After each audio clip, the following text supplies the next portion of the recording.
Update tayo sa improvement ng ating Yamaha 125 Fascio.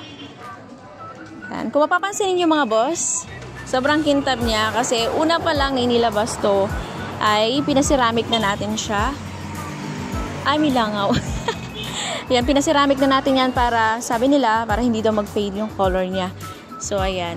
Kaya pag napatakan siya ng tubig, dumudulas lang yung patak ng ulan.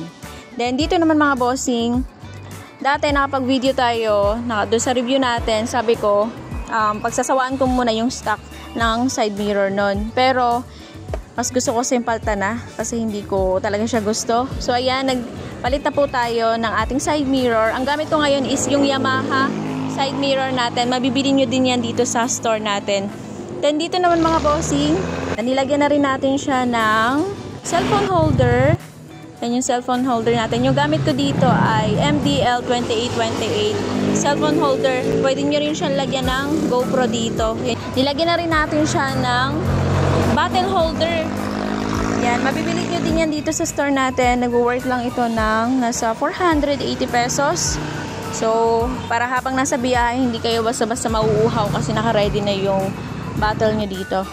So, yan yung improvement na ating Yamaha 125 Fascio. And update ko ulit kayo sa mga magiging improvement pa ng ating Fascio. So, next time, maglalagay din tayo ng ano dito, bracket niyan. Tapos, yung kanyang bag. So, soon, darating din tayo dyan, mga bossing. So, sa ngayon, yun pa lang yung update dito sa Fascio natin.